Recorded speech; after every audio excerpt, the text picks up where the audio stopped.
नमस्कार दोस्तों, आज मैं आपको धर्मराज और एक मृत बालक की कहानी सुनाने जा रही हूँ। पुराने समय में एक गांव में पुन्यो नाम की एक औरत रहती थी।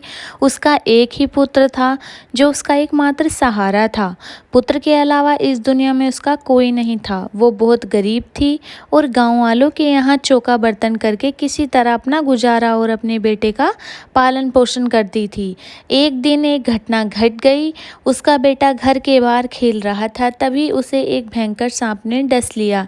बेटा परलोक सिधार गया।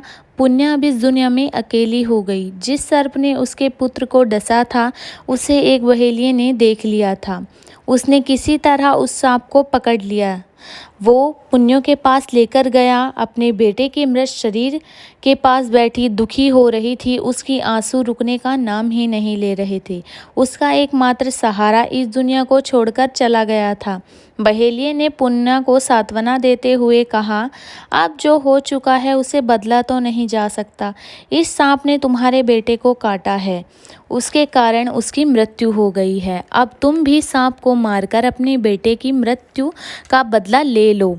पर पुन्यो ने उसकी बात नहीं मानी। उसने कहा, सांप को मारने से मेरा बेटा वापस तो नहीं आ जाएगा, फिर मैं सांप को क्यों मारूं? बहेलिये ने उसे समझाया, इस सांप को मार देने से पुत्र भले ही वापस ना आए, पर तुम्हारे मन को ठंडक पहुँचेगी, तुम्हारा दुख कम हो जाएगा, इसलिए इसे मार डालो। उसके बहुत समझाने पर भी वो नहीं माने। बहेलिये उसे उकसाता रहा, पर पुन्यो पर कोई असर नहीं हुआ। उनकी बातें सुनकर सांप बहेलिये से बोला, इसमें मेरा क्या गलती है? मैंने किसी क्रोधवश या शत्रुवश बालक को नहीं डसा। तुम लोग मुझे क्यों मारना चाहते हो? मैं तो मृत्युदेव की आज्ञा का पालन कर रहा था। उन्होंने इसे डसने को कहा था। अब इसमें मेरा कोई अपराध नहीं है। ये सब बातें चलती रही कि मृत्युदेव भी वहाँ आ गए। मृत्युदेव ने सांप से कहा, तुम मुझे अपराधी क्यों बना रहे हो? मैंने तो धर्मराज की इच्छा के अनुसार तुम्हें डसने को कहा था। मेरा कोई अपराध नहीं है। सारी सृष्टि धर्मराज की इच्छा से चलती है। मैं निर्णय लेने के लिए स्वतंत्र नहीं हूँ।